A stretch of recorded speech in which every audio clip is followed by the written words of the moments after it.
Olá, hoje vamos falar sobre a Lei Complementar número 5, de 28 de dezembro de 1990, o Estatuto dos Servidores Públicos Municipais de São José do Rio Preto.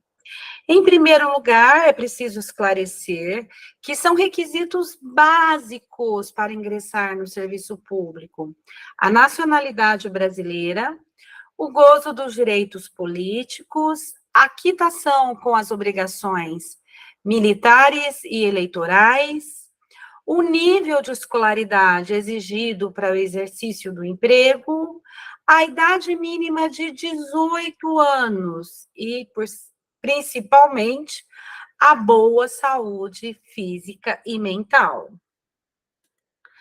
Às pessoas portadoras de deficiência é assegurado o direito de se inscrever em concurso público para investidura em emprego ou cargo cujas atribuições sejam compatíveis com a deficiência de que são portadoras, para as quais serão reservadas 5% das vagas oferecidas no concurso.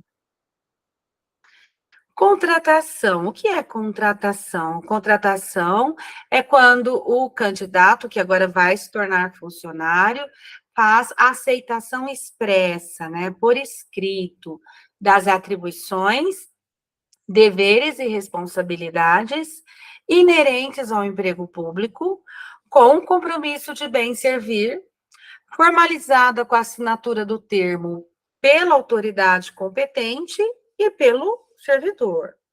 A contratação ocorrerá no prazo de 30 dias, contados do ato de homologação, prorrogável por mais 30 dias a requerimento do interessado. Em se tratando de servidor em licença, afastado ou qualquer outro motivo legal, o prazo será contado do término do impedimento.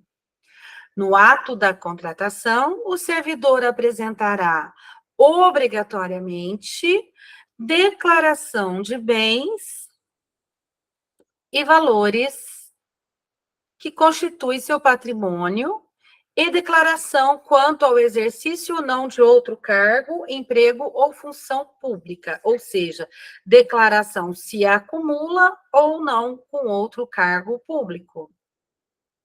A contratação em emprego dependerá de prévia inspeção médica da Secretaria Municipal de Saúde e Higiene.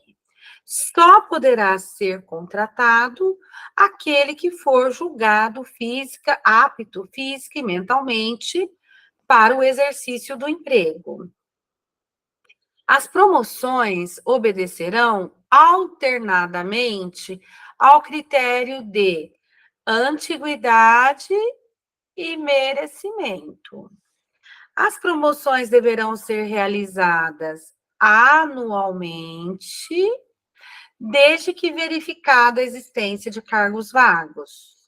O processo de promoção deverá ser instaurado no primeiro dia útil de outubro e concluído no último dia de novembro do ano, e seus efeitos pecuniários vigerão a partir do primeiro dia do mês de dezembro. Não poderá ser promovido, não, o funcionário que não tiver, no mínimo, 2 anos de efetivo exercício no serviço público municipal. Também não poderá ser promovido o funcionário que estiver licenciado sem vencimentos, que esteve no ano base prestando serviço em órgãos estranhos à administração municipal direta ou indireta, salvo por promoção ou por antiguidade, que estiver de mandato eletivo, pode ser um mandato eletivo na Câmara, ou é prefeito, ou mesmo mandato eletivo no sindicato, passou a ocupar outro cargo de provimento efetivo no ano base, mediante concurso de ingresso ou transposição. Não poderá ser promovido o funcionário que não tenha o interstício de 360 dias de efetivo ininterrupto exercício na classe, contados da data de vigência da promoção anterior. As promoções por antiguidade obedecerão critérios de tempo do efetivo exercício no servidor público, no serviço público municipal. O tempo de serviço será contado em dias corridos.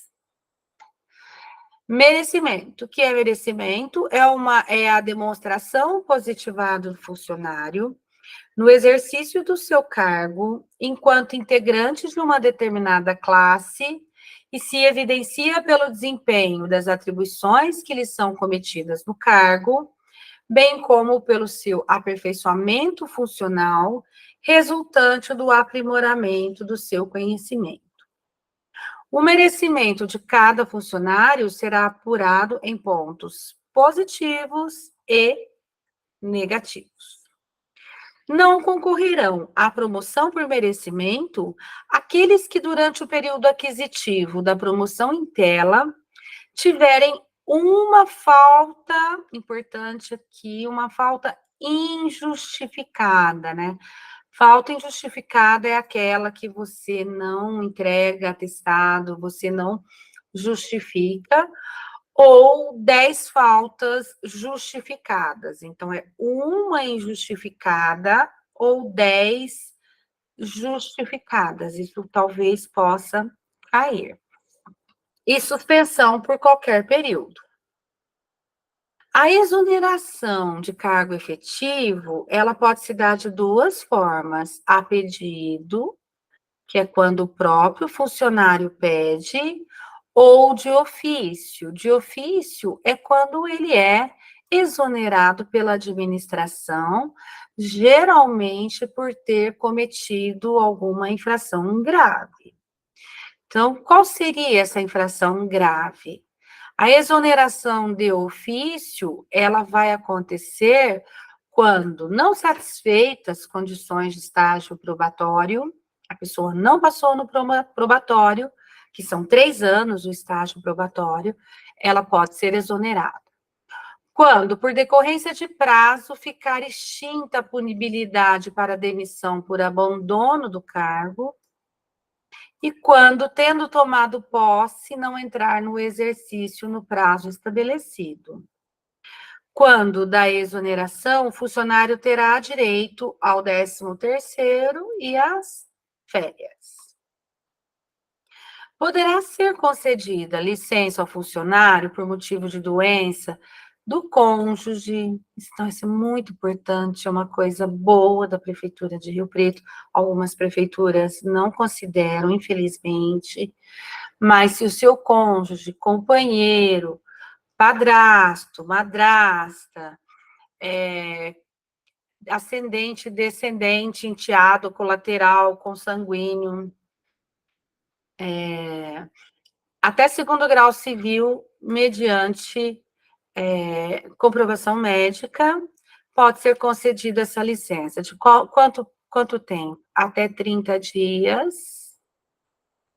prorrogado por idêntico período, porque também há casos de funcionários que tiram licença para cuidar dos seus e ficam aí 6 meses, anos, né, afastados. Então, por isso já foi colocado esse período. Agora, se isso ocorrer, se exceder esse prazo, o funcionário tem direito de continuar com a licença, porém é sem remuneração. Depois de 5 anos, né, de efetivo exercício, o funcionário pode ter a licença sem vencimentos ou remuneração, que é a famosa licença por interesses particulares, pelo prazo não superior a 2 anos, porém ele já tem que ter 5 anos de efetivo exercício. Essa licença por motivos particulares, ela não é concedida automaticamente. Precisa da administração deferir ou indeferir e ela é sempre a critério, né, da conveniência da administração. Então, a administração, eventualmente, pode negar esse pedido de licença, ele não é automático garantido. Sem qualquer prejuízo, o servidor poderá ausentar-se do serviço, desde que comprovado por documento hábil, por um dia para doação de sangue, por um dia para se alistar como eleitor, ou por 11 dias consecutivos em casos de casamento, de falecimento do cônjuge, companheiros, pais, filhos ou irmãos, ou por 3 dias por falecimento do padrasto, madrasta, genro e nora, cunhados e tios, avós, enteados, netos, menor sobre a guarda ou tutela, por 5 dias consecutivos em razão do nascimento do filho, que é licença paternidade, ou por 2 dias em razão de falecimento do sobrinho ou sogro.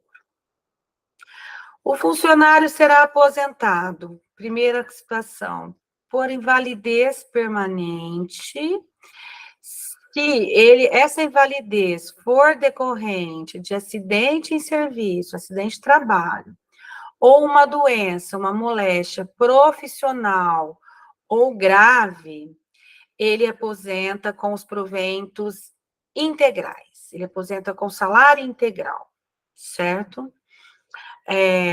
Ele pode ser aposentado também compulsoriamente. O que é compulsoriamente? É obrigatoriamente aos 70 anos.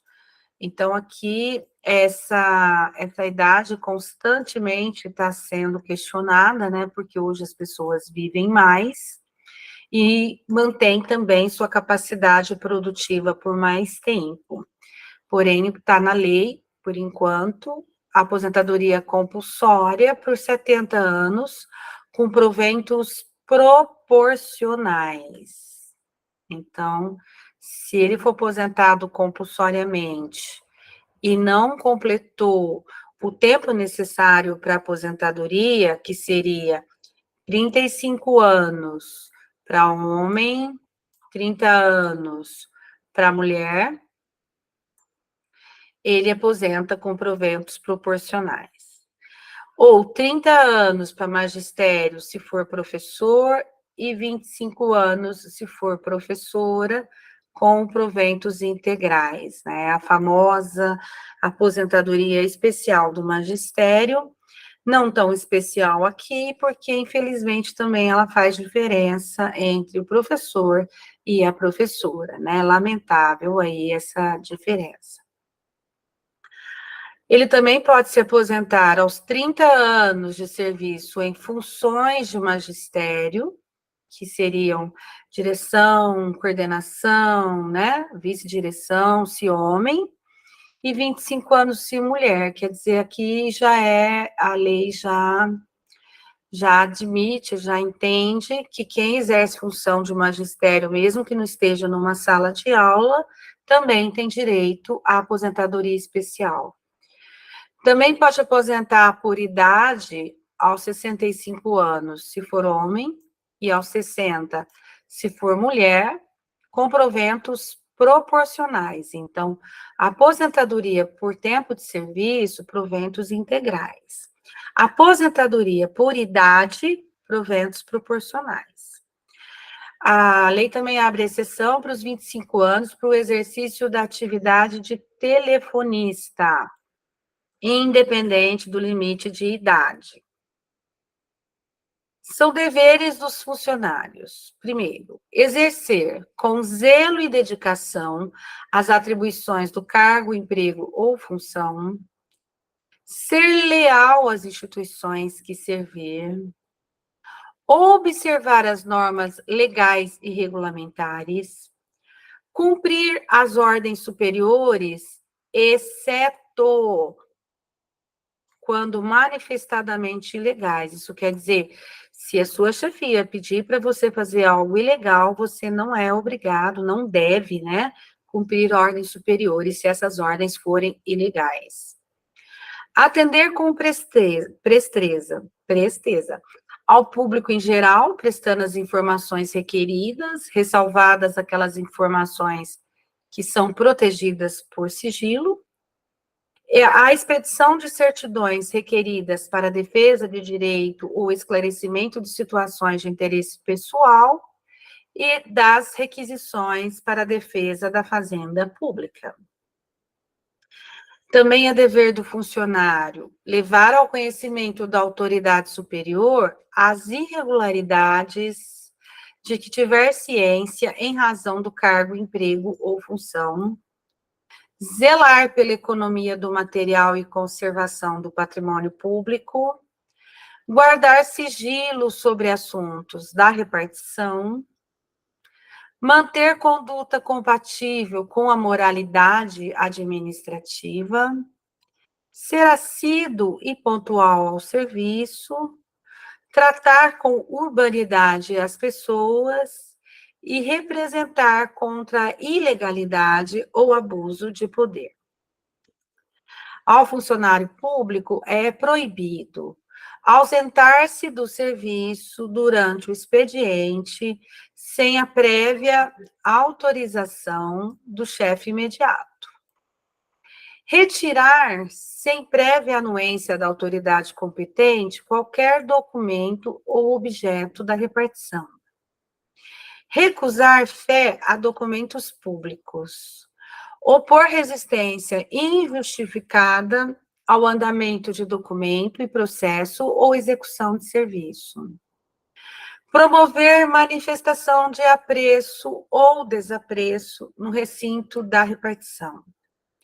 Referir-se de modo depreciativo ou desrespeitoso às autoridades públicas ou aos atos do poder público mediante manifestações escrita ou oral, por qualquer meio de vinculação, podendo, porém, criticar ato do poder público do ponto de vista doutrinário ou da organização do serviço em trabalho assinado. Você pode escrever uma tese sobre isso, né? Se você assume a crítica, você pode. Cometer a pessoa estranha à repartição, quer dizer, levar a pessoa estranha para a repartição, fora dos casos previstos em lei, o desempenho de atribuições que sejam da sua responsabilidade ou do seu subordinado, compelir ou aliciar outro funcionário, no sentido de filiação à associação profissional ou sindical ou a partido político. Também é proibido manter sob sua chefia imediata cônjuge, companheiro ou parente até segundo grau civil. É proibido valer-se do cargo, emprego ou função para lograr proveito pessoal ou de outrem, em detrimento da dignidade da função pública. É proibido atuar como procurador ou intermediário junto a órgãos públicos. É proibido participar de gerência ou administração de empresa privada, de sociedade civil ou exercer comércio e nessa qualidade transacional com o Estado. É proibido receber propina, claro, né, gente? Comissão. Agora, tem gente que recebe, que não pode, presente ou vantagem de qualquer espécie em razão de suas atribuições. É proibido exercer quaisquer atividades que sejam incompatíveis com o exercício do cargo, emprego ou função e com horário de trabalho. É proibido referir-se depreciativamente a informações, parecer ou despacho, ou pela imprensa, ou por qualquer outro meio de divulgação, às autoridades constituídas e aos atos da administração. É proibido ainda coagir ou aliciar subordinados com objetivos de natureza político-partidária. É proibido exercer comércio entre os companheiros de serviço no local de trabalho. É proibido receber estipêndios de fornecedores ou de entidades fiscalizadas. É proibido praticar atos de sabotagem contra o regime ou serviço público. E é proibido entregar-se ao vício da embriaguez ou dos jogos proibidos. Ressalvados os casos previstos na Constituição, é vedada. O que é vedada? É proibida a acumulação remunerada. Então, a regra é proibida.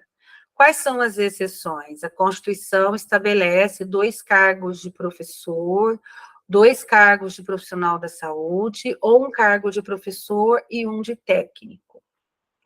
A proibição de acumular estende-se a cargos, empregos ou funções em autarquia, em fundações públicas, em empresas públicas, sociedades de economia mista da União, do Distrito Federal, dos estados, dos territórios e dos municípios. A acumulação de cargos, empregos ou funções, mesmo que esteja dentro, né, dos previstos,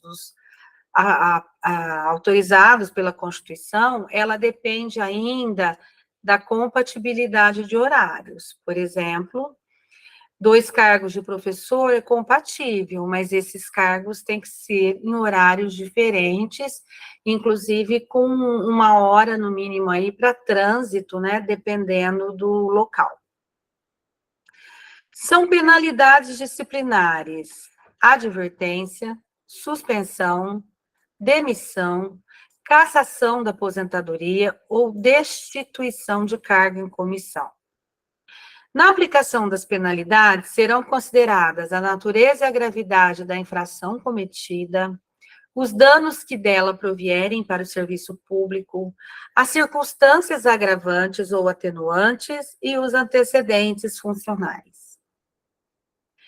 A demissão será aplicada nos seguintes casos: em caso de crime contra a administração pública, em caso de abandono de cargo, em caso de inassiduidade habitual, em caso de improbidade administrativa, em caso de incontinência pública ou conduta escandalosa, de insubordinação grave em serviço, em ofensa física em serviço a funcionário ou a particular, salvo em legítima defesa ou de outrem, pela aplicação irregular de dinheiro público ou pela revelação de segredo apropriado em razão do cargo.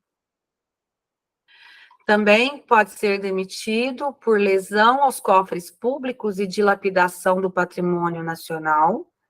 A demissão também ocorre, obviamente, em casos de corrupção ou ainda de acumulação ilegal de cargos ou funções públicas. Por motivo de crença religiosa ou convicção filosófica ou política, nenhum servidor poderá ser privado de quaisquer de seus direitos, sofrer discriminação em sua vida funcional e nem eximir-se do cumprimento de seus deveres. Finalmente, o artigo 288 assegura aos servidores públicos os direitos de associação profissional ou sindical e de greve. Então, a gente vai ficando por aqui, né? Essa é a nossa contribuição, é a minha contribuição ao trabalho de vocês, né, ao concurso de São José do Rio Preto.